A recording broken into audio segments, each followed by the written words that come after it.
Speaker. Calgary, Forest Lawn. After 9 years of this Liberal NDP government, taxes up, costs up, crimes up, time's up. When the Prime Minister promised to quadruple the carbon tax scam, the leader of the NDP said, yes, sir, anything for his $2.2 million pension. And now, the Canadian Truckers Alliance released a damning report. The carbon tax scam adds more than $4 billion cost to farmers, families, and food. Why don't they just call a carbon tax election now and let Canadians decide whether to quadruple or axe the tax for good? The Honourable Minister of Environment and Climate Change.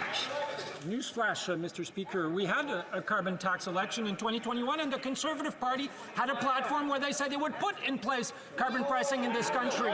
Maybe he just has to go and look back at their own platform, Mr. Speaker. Again this morning, the Parliamentary Budget Officer was in committee saying that 8 out of 10 Canadian families where carbon pricing applies get more money than what they pay in pricing, Mr. Speaker. Unfortunately, the Conservative Party of Canada continues to spew lies and disinformation on this issue.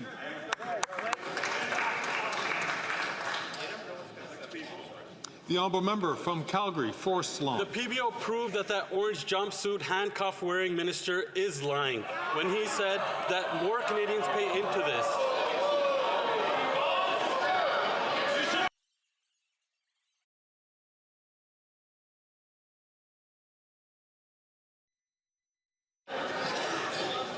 I know it's the first day back for members. We've all spent this time with our ridings. I'm going to ask the Honourable Member if he could rephrase this question because he knows that you can't.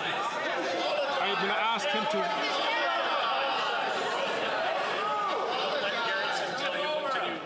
I am going to ask the Honourable Member to rephrase his question, to not use language which is normally considered unparliamentary. The Honourable Member from Calgary, Forest Lawn, from the top. What this orange jumpsuit wearing, handcuff loving minister doesn't understand is that the PBO proved Canadians pay more into this scam than what they get back. And it's done nothing to stop a single forest fire or flood. It's a scam and nothing else. And the leader of the NDP continues to prop this carbon tax scam up so he can get his $2.2 million pension. That's why he voted in favor of it 24 times. Call a carbon tax election now so Canadians can axe the tax and kick this carbon tax costly coalition to the curb.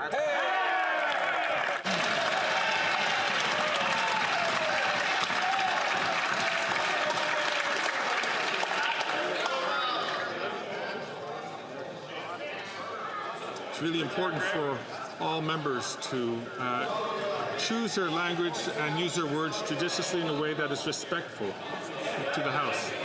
The Honourable Government House Leader. Thank you, Mr. Speaker. And Mr. Speaker, that kind of language from the member opposite is totally inappropriate. And quite frankly, Canadians deserve better. But it's what we've come to expect from the Conservative leader and his caucus, who would prefer. Outside the House, right?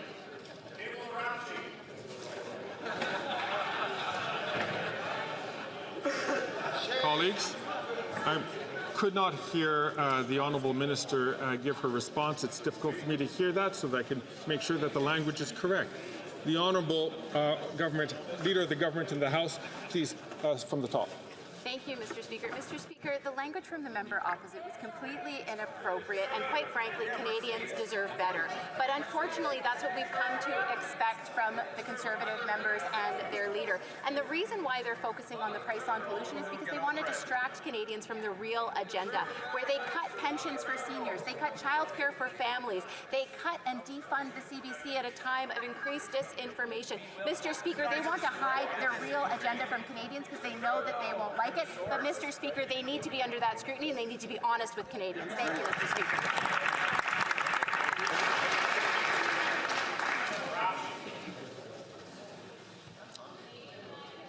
Again, I'm going to ask members on all sides to please make sure that they only address the House when they have recognized by the Speaker to hold the floor.